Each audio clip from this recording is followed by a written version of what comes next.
This is a summary description of the lineage of Hanuman, as told to Lord Ram by Agastya Rishi. There lived on Mount Sumeru a powerful Vanara leader named Keshari. His wife Anjana was beautiful beyond compare. One day Vayu, the wind god, saw Anjana standing alone, and he desired union with her. And after uniting with her in his mystical yoga form, she conceived a child who was named Hanuman.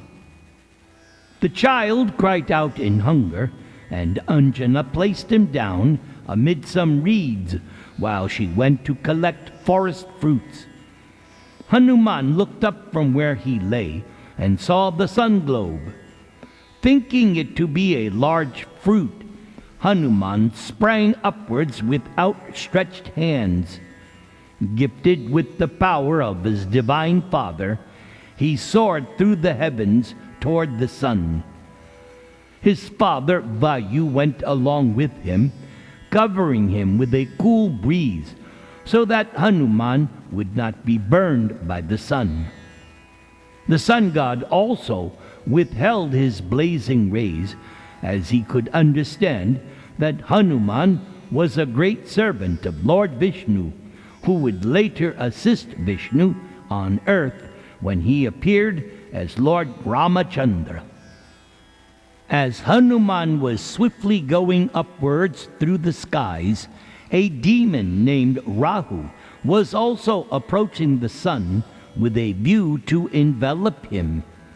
It was the day ordained for that demon to swallow the fiery sun god, thus creating what is known as an eclipse.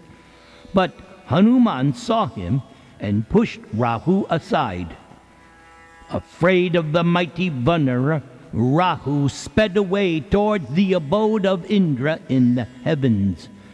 Going before the deity, Rahu said, "O king of the gods, having allotted me the sun and moon as my regular food, how is it that you now have given over my share to another?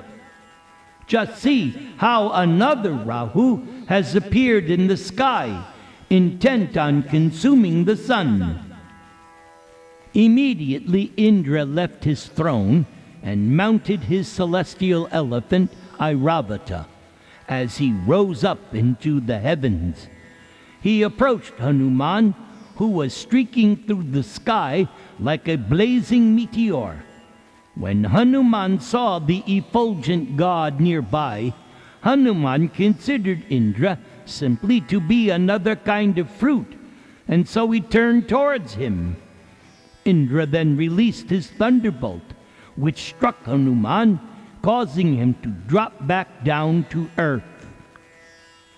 Hanuman fell onto a mountaintop and lay there apparently dead. Seeing this, Vayu became angry, and he caused all creatures to begin to suffocate. Interrupting the flow of the vital life airs in all beings, Vayu created a great disturbance in the universe. Indra and all the other gods quickly approached Vayu, who was standing by the fallen Hanuman. All of the demigods prayed to Vayu to desist from causing so much suffering. Then Lord Brahma also appeared and asked Vayu what was the cause of his actions. Vayu replied, "Oh, it is on account of my son being slain.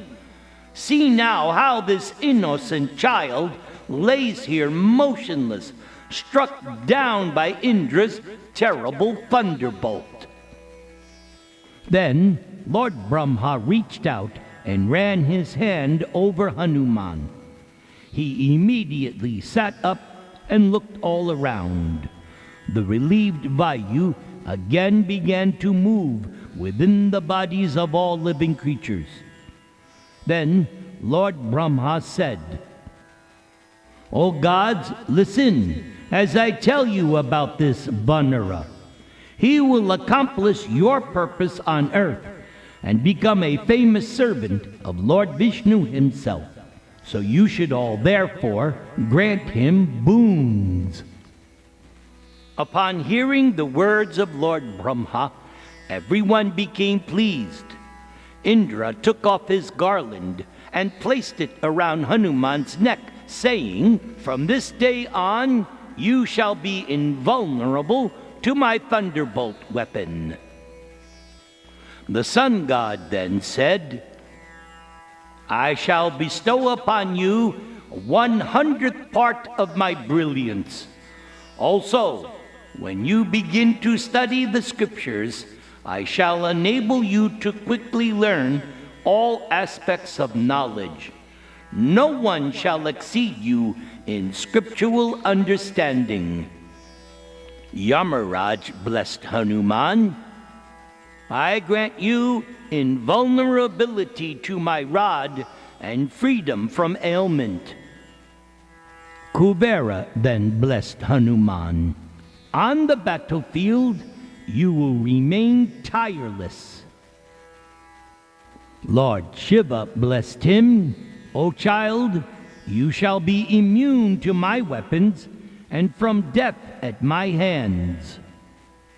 And Vishvakarma added, "This Vanara shall be invulnerable to all celestial weapons forged by me, and he shall be long-lived." Finally, Lord Brahma himself spoke. "O wind god, your child shall be invincible in battle. He will prove to be the terror of his foes and the shelter of his friends. This jewel among monkeys shall be able to change his form at will and go wherever he pleases at any speed he desires, and no Brahmana's curse will be able to kill him. His movements shall be unimpeded, and he will become glorious. In war, he will accomplish tremendous feats which will make one's hair stand on end. Thus, he will cause the destruction of the evil Ravana and give pleasure to Ram." After this, the gods departed, and Vayu took Hanuman back to his mother. Hanuman began to grow up just like a god, overflowing with the exultation of his own power, and being possessed of the mischievous nature of monkeys. Hanuman started creating trouble for the rishis in the forest, knowing that they could not harm him. He would playfully throw about and break their sacrificial ladles and vessels. He would tear to shreds the piles of soft bark which they kept for making garments.